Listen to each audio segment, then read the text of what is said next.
personal. Hindi madali yung katotohanan. Alam ko, mahirap sa loob mo. Sa maniwala ka hindi, nararamdaman ko yan. Nandito na tayo. Nalaman mo na yung katotohanan. Nakita ko yung galit mo. Christine, saan nagkagaling yan? Kanina ka pa iyak ng iyak. Kanina pa hirap na hirap ang loob mo. Nakikita ko hindi ka matapang. Naguguluhan ka. Christine, natatakot ka sa katotohanan. Ayoko siya. Nabayaran niyo ako. Hindi ba sinabi niya? Pinamigay niyo ako. Lumaki ako sa kasinungalingan. Kailangan pa ba merong ibang maging magulang sa akin? Hindi naman. Pero yan ang katotohanan. Yun yung totoo mo eh. Yan ang buong pagkakataon mo, Christine. Narinig mo naman sinabi niya sa'yo, di ba? Bata lang siya noon. Wala siyang pera. Hindi ka nila, hindi niya kaya ikaw buhayin. Importante simula ngayon sa pag-uwi mo, hindi ka na mabubuhay sa kasinungalingan. Alam mo na yung totoo. So lahat ng hakbang mo, wala nang kasinungalingan. Ayoko nito. Ito, ano ayaw mo? Ano itong ayaw mo? Sa drama ko lang napapanood yan. Parang hindi nangyayari sa tunay na buhay, no? Hindi ko ina-expect na mangyayari sa akin. Sino ang pinipiliin mo? Sila mama. Gawin mo. Gawin mo. May choice ka, narinig mo kanina sinabi. Ikaw ang magdedesisyon. Okay? Nandiyan na yung katotohanan sa'yo. Kumbaga nasa harapan mo na. How you will deal with it the rest of your life, ikaw din mananagot sa sarili mo.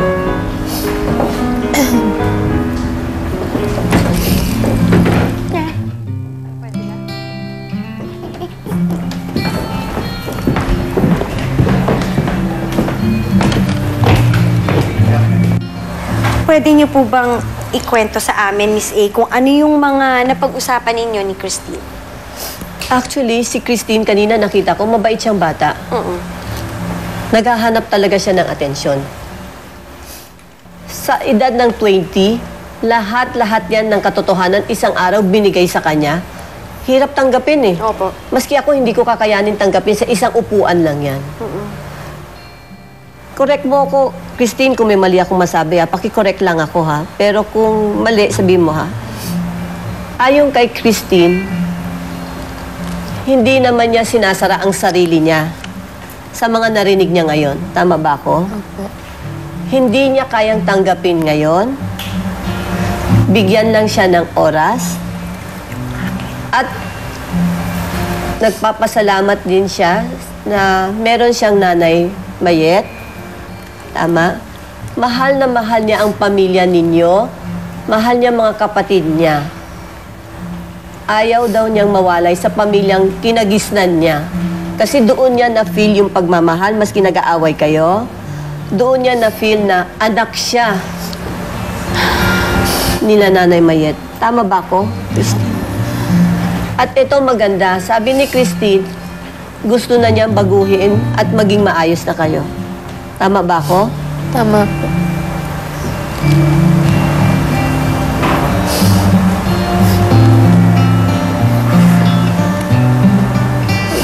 Ngayon, ikaw, Christine. Kaya mo bang magsalita? Or kahit na isang mensahe lang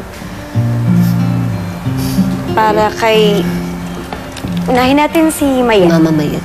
Yung kinagisnan na Mami. Ma, thank you kasi tinanggap mo ko. Thank you kasi nilagaan mo ko. Naramdaman ko magkaroon ng isang ina At nagkaroon ako ng pamilya. Sorry kung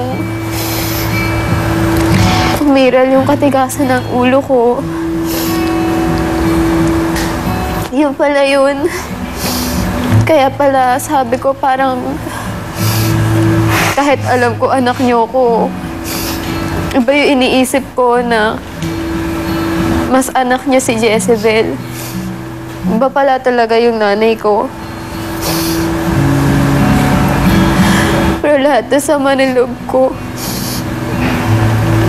Thank you na lang, Mi. Hindi ko alam ganun pala.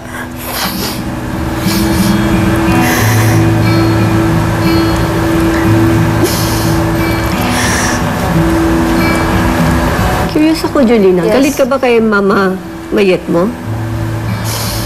Wala naman po akong galit dyan eh. Oo, may sama ng loob, pero hindi man porque sinabi mo sama ng loob, totally galit na yun. Kumbaga, sama ng loob, tampo, ganun yun. Ganun yun para sa akin. Tatampo ako sa kanya kasi alam ko magkakapatid kayo eh. Pero ngayon, alam ko na yung dahilan. Alam mo, ito nga pala ang sabi ng nanay Mayet mo kanina, siya lang ang may alam nito. Hindi alam ng mga kapatid mo, hindi alam ng kahit na sino siya lang. Kaya tinago niya sa dibdib niya.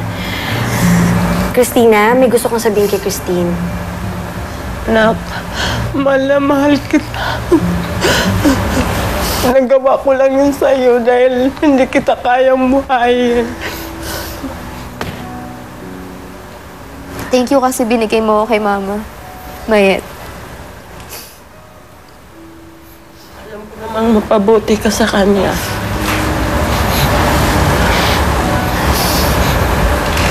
Sorry kasi hindi ko pa kayang tanggapin. Siya lang kinilala kong nanay ko. Wala nang iba. Miss A, ito po ba ay parang unang hakbang na rin yung ginawa niya na pagsabi ng mensahe sa dalawa niyang nanay? Oo naman, sa tingin ko, napakahirap talaga para sa kanya. Pero gaya ng sinabi mo, di ba, nabanggit mo kanina, gusto ko mo magkaroon ng kalayaan. This will set you free. Pag alam mo yung buong pagkakatao mo, saan ka nanggaling, yung buong buo, yan ang unang hakbang para maging malaya ka sa pagkakatao mo. Pag uwi mo, huwag ka mahihiya. Oo. Huwag ka mahihiya na pagtatawanan kanila or ano man.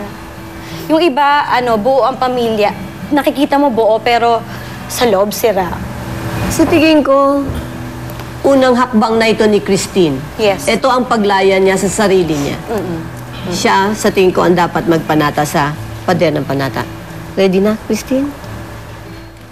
Okay, balik ka. Punta na tayo dito. Ayan, ngayon Christine, hindi dyan nagtatapos yan. Siyempre, iba yung sinasabi, iba yung sinusulat, at iba rin kapag ginawa mo itong panata. At para maging panata, kailangan mo itong i-promise sa amin. Okay? So, lagay mo yung kamay mo sa dibdib. Sa harap ng lahat ng manonood, bilang saksi, ako si Christine Rocha ay sumusumpang ako ay magbabago at hindi nasasagot sa aking mga magulang. Ito ang aking panata Ito ang aking panata sa personalan. sa personalan. Congrats! Marami pa po tayong mga balitaktakan na gagawin dyan. Siyempre, ito ay dapat pang mas pinapag-usapan ng mga ganito eh. At siyempre, mamaya kami po mismo ng ating celebrity Uzi na si Mosang at si Miss A ang mag-uusap-usap tungkol dyan sa pagbabalik ng personalan.